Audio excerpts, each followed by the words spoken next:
Hi, I wanted to come on and spend a few minutes with you and this time talk about football. Well, okay, not football, because I really am not a fan of football. I don't know a lot about football, but one of the players has caught my eye. Can you guess who? Tom Brady. Why? Because the man seems to be living a life of being ageless.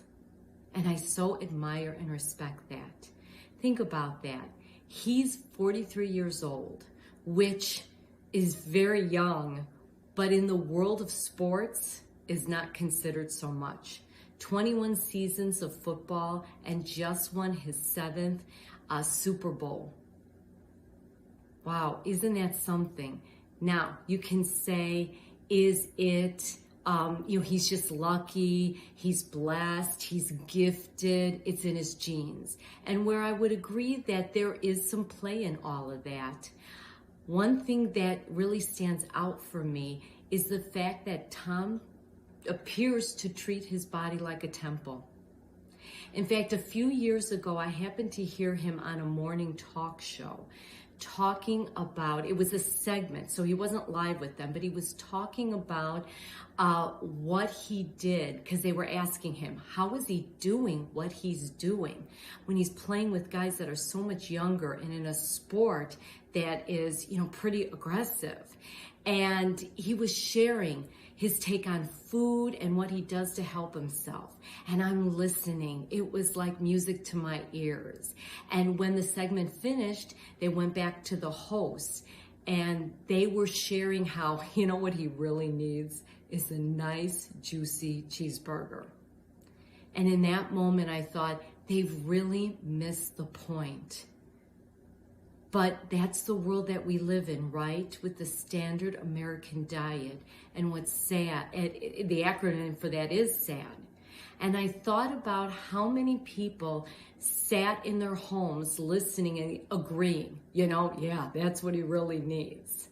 And then go and talk about all their aches and pains and how they're not thinking like they used to, and how they need to lose weight, and how basically getting old sucks.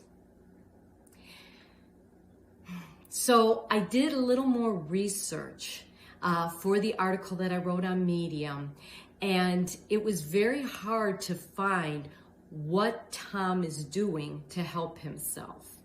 But it was in Wikipedia, they talked about how he's on a controversial, strict diet. And I thought, oh, tell me more.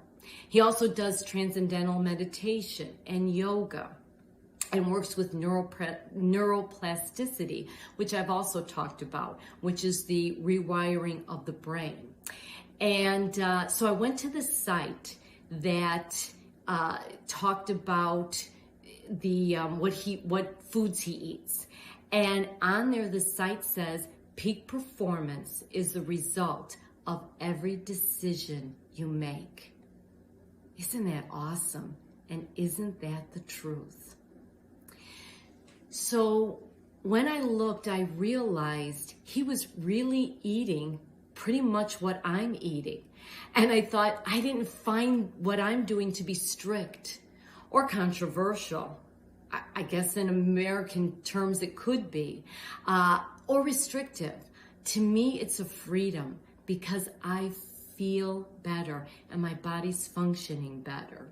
Doesn't mean that I don't have that occasional cheeseburger or pizza, but it's not a staple in my life. So do you want a chance at better health? To have a body that's running at the optimum levels, to feel like you're not falling apart, but that your life is more rich and vibrant, that you have more control over your body than you're led to believe.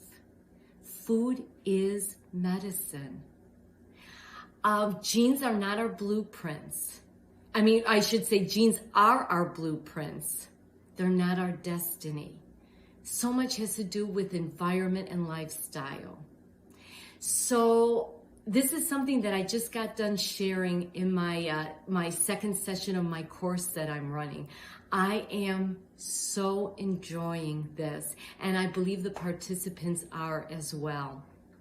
And I would love to know your thoughts on eating, aging, and living a life that's more vibrant. Does what I share here sound restrictive, or do you see the freedom? Does it resonate with you? I'd love for you to share in comments below. And I want to thank you for spending a few minutes with me. Until next time.